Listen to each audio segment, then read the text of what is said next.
ଆଜି ଆମେ ଯେଉଁ ପ୍ରେତଟି ବିଷୟରେ ପଢ଼ିବା ପାଇଁ ଯାଉଛନ୍ତି ତାହାର ନାମ ହେଉଛି ଯକ୍ଷ। ଆପଣ ହୁଏତ ଉଣାଅଧିକେ ଯକ୍ଷ ବିଷୟରେ ଜାଣିଥିବେ, ତଥାପି ଆମେ ସେ ବିଷୟରେ ଆଲୋଚନା କରିବା।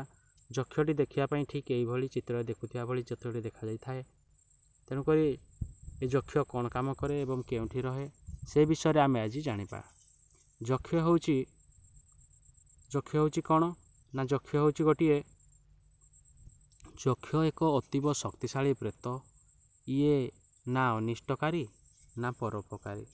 ଯକ୍ଷର ପ୍ରଧାନ କାମ ହେଉଛି କୌଣସି ଦୁର୍ଲଭ ଏବଂ ମୂଲ୍ୟବାନ ବସ୍ତୁର ସୁରକ୍ଷାରେ କର୍ମରତ ରହିବା। ଯକ୍ଷମାନେ କୌଣସି ଖଣି, ଗୁମ୍ଫା କିମ୍ବା ଭୂଗର୍ଭସ୍ଥ କୋଠରୀରେ ଅବସ୍ଥିତ କୌଣସି ଗୁପ୍ତଧନ ବା ମୂଲ୍ୟବାନ ବସ୍ତୁକୁ ପହରା ଦିଅନ୍ତି। ଆଉ କ'ଣ କରନ୍ତି?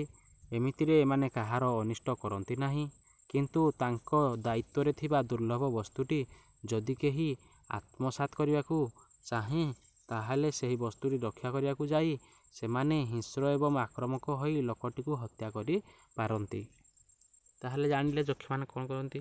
ସେମାନେ ତାଙ୍କ ଦୁର୍ଲଭ ବସ୍ତୁଟିକୁ ଯଦି କେହି ଆତ୍ମସାତ୍ କରିବା ପାଇଁ ଚାହେଁ, ତାହେଲେ ସେ ମଧ୍ୟ ତାକୁ ରକ୍ଷା କରିବା ପାଇଁ ଲୋକଟିକୁ ହତ୍ୟା ମଧ୍ୟ କରିପାରନ୍ତି। ଏବଂ ସେମାନେ କୌଣସି ଖଣି କିମ୍ବା ଗୁମ୍ଫା କିମ୍ବା ଭୂଗର୍ଭସ୍ଥ କୋଠରୀରେ ଗୁପ୍ତଧନ ବା ମୂଲ୍ୟବାନ ବସ୍ତୁକୁ ପ୍ରହରା ଦେଇଥାନ୍ତି। ତାହେଲେ ଯକ୍ଷ ବିଷୟରେ ଆପଣମାନେ ଜାଣିପାରିଲେ। ଯଦି ଭିଡ଼ିଓଟି ଭଲ ଲାଗିଛି ତାହେଲେ ଭିଡ଼ିଓଟିକୁ ଲାଇକ୍ କରିବେ ଏବଂ ସାଙ୍ଗସାଥିକୁ ସେୟାର କରିବେ ଏବଂ ଆମ ଚ୍ୟାନେଲକୁ ଯଦି ନୂଆ ଆସୁଛନ୍ତି ତାହେଲେ ସବସ୍କ୍ରାଇବ୍ କରିବେ। ରହୁଛି, ଧନ୍ୟବାଦ।